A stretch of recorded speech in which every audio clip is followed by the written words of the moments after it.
Morning friends, मैं doctor VK Mishra from gastro liver hospital Swaroopnagar Kanpur. आज मैं बात करूंगा हेपेटाइटिस बी के एक अलग आयाम के बारे में। ये अक्सर करके क्वेश्चन पूछा जाता है कि मेरे पार्टनर को या मेरे स्पाउस को हेपेटाइटिस बी है, क्या ये मुझे हो सकती है? अगर मेरे पार्टनर को हेपेटाइटिस बी है या स्पाउस को हेपेटाइटिस बी है, क्या ये मुझे फैल सकती है? ये क्वेश्चन अक्सर पूछा जाता है। इसको साइंटिफिकली एनालाइज करेंगे हम। नो, जहां तक हेपेटाइटिस बी का सवाल है, ये आपके लिवर को डैमेज करने की ताकत रखता है। ये एक डीएनए वायरस है। ये दोनों फॉर्म में आपकी बॉडी में रह सकता है। इसे कहते हैं एक्यूट वायरल हेपेटाइटिस और क्रॉनिक हेपेटाइटिस। ये दोनों फॉर्म में आपका रह सकता है। ये बात बिल्कुल सही है कि हेपेटाइटिस बी का वायरस आपके लिवर को काफी डैमेज कर सकता है। ये एक्यूट हेपेटाइटिस कर सकता है, ये क्रॉनिक हेपेटाइटिस कर सकता है, ये लिवर की सिरोसिस कर सकता है, इनफैक्ट ये लिवर कैंसर कर सकता है। इन सबसे इंपॉर्टेंट चीज ये है कि ये हेल्दी कैरियर स्टेट में आपके शरीर में सालों साल रह सकता है बिना किसी लक्षण के। ये सबसे बड़ी विडंबना है। नो, अगर हम ध्यान से देखें तो हमें जानकारी होनी चाहिए कि ये फैलता कैसे है, रिस्क कितनी है, कैसे रोका जा सकता है, इन वैक्सीनेशन का क्या रोल है। नो, फैलता कैसे है, ये सबसे इंपॉर्टेंट क्वेश्चन है। इसको ध्यान से देखिए। नो, जहां तक हेपेटाइटिस बी का सवाल है, वो एक शरीर से दूसरे शरीर में फ्लूइड्स के थ्रू फैलता है। मतलब मेरे शरीर में जो एक तरल पदार्थ है या फ्लूइड है, उसके जरिए से हेपेटाइटिस बी दूसरे किसी को फैलेगा। इसका मतलब मेरे ब्लड से फैलेगा। अगर मेरा ब्लड किसी को चला जाए, उससे फैलेगा।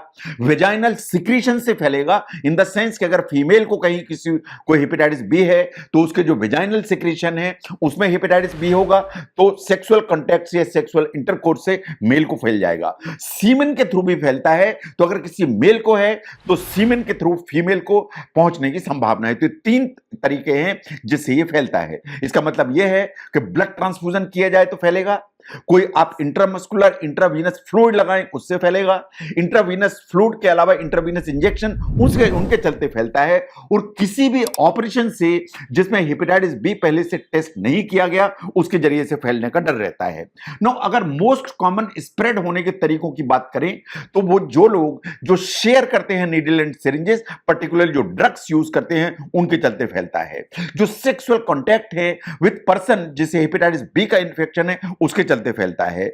जो न्यूबॉर्न बेबी है, अगर मदर को जो हेपेटाइटिस बी का इंफेक्शन है, उसके बेबी को फैलने का डर रहता है।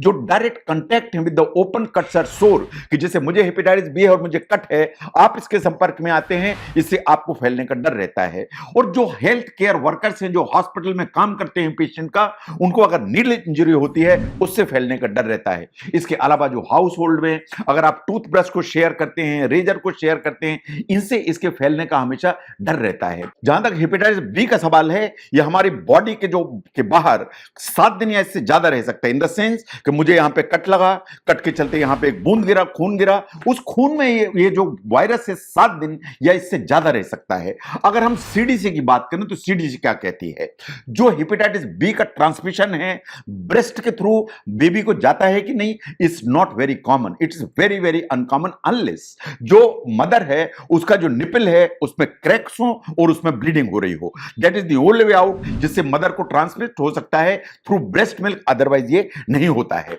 नो, क्या किसिंग के थ्रू ये ट्रांसमिट हो सकता है? साइंस ऐसा मानती है कि ये बहुत अनलाइकली है। ये कंट्रोवर्शियल इशू है मेडिकल कम्युनिटीज के लिए, लेकिन जो डीप किसिंग है, जो आप किस करते हैं किसी को जिसमें सलाइवा एक्सचेंज हो जाए, या जो जिसे आप किस कर रहे हैं उसके मुंह में अल्सर्स हैं, एफ्थस अल्सर्स हैं, कट्स हैं, उसके चलते जरूर हेपेटाइटिस बी का जो वायरस है वो ट्रांसमिट हो सकता है। नो, एक अगर हम स्टडी को देखें जो 2018 के सर्वे में पब्लिश हुई थी, इसने क्या कहा कि जो रिस्क फैक्टर हैं हेपेटाइटिस बी के कॉन्ट्रैक्ट करने में, unsterilized syringes they are number 1। Number 2, जो शेयर करते हैं आप injection equipment, they are number 2। और जो मल्टीपल सेक्सुअल पार्टनर्स होते हैं, दे आर नंबर 3। ये 3 हैं जो सबसे इंपॉर्टेंट है। तो अगर हम देखें, ये इससे हमको एक लेसन मिलता है, that is lesson number 1। Lesson number 1 ये कि अगर हम अनस्टेरलाइज्ड सिरिंजेस इस्तेमाल करते हैं, इंजेक्शंस, उसके हेपेटाइटिस बी होने का खतरा है। इसका मतलब है कि अगर आपको इंजेक्शन लगाना है, आपको इंश्योर करना चाहिए कि इस इंजेक्शन जो ना प्रॉपर्ली स्टेरलाइज्ड है या अनस्टलाइज्ड है ना। जो शेयर करते हैं इंजेक्शंस जो ड्रग्स के लिए, वो इक्विपमेंट हमेशा ट्रांसमिट करने की ताकत रखता है, इसलिए जो लोग वेपिंग या उस तरह की इंस्ट्रूमेंट इस्तेमाल करते हैं उनसे उनको बचने की जरूरत है। इन मल्टीपल सेक्सुअल पार्टनर्स अगर हैं तो हेपेटाइटिस बी का जो इंसिडेंस बढ़ता है, इसलिए जो बेरियर सेफ सेक्सुअल प्रैक्टिसेस हैं उनको रिकमेंड किया जाना चाहिए। नो, जहां तक हेपेटाइटिस बी का सवाल है, ये कितना खतरनाक है इससे समझिए कि जो एचआईवी का वायरस है जो एड्स कराता है, उससे ये 50 से 100 गुना ज्यादा कंटेजियस है। 50 से 100 गुना ज्यादा, एचआईवी से ज्यादा फैलने की ताकत है इसमें। नो, तो इसलिए अगर आपके घर में किसी को भी हेपेटाइटिस बी है तो यह बात बिल्कुल सही है कि आपको होने की जो संभावना है वो ड्रामेटिकली इंक्रीज हो जाती है।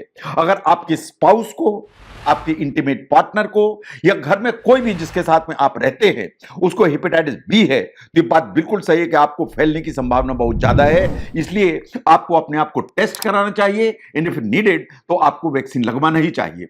नाउ, जहां तक हेपेटाइटिस वैक्सीन का सवाल है, ये बहुत सुरक्षित है, ये बहुत एफिकेशियस है।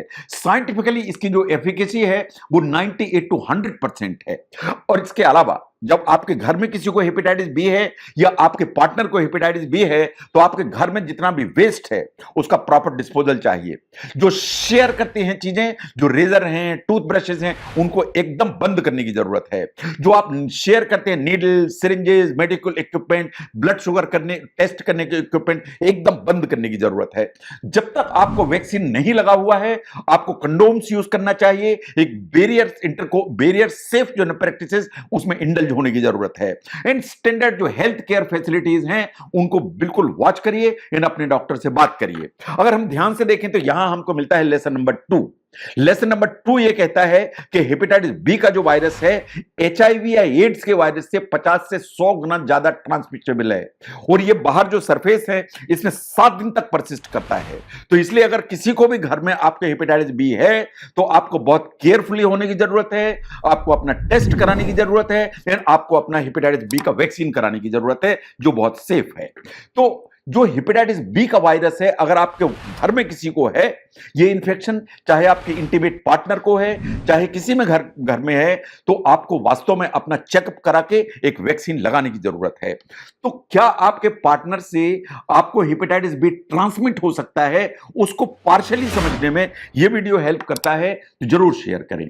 मैं doctor V K Mishra from gastro liver hospital, Swaroopnagar, Kanpur. Thank you very much.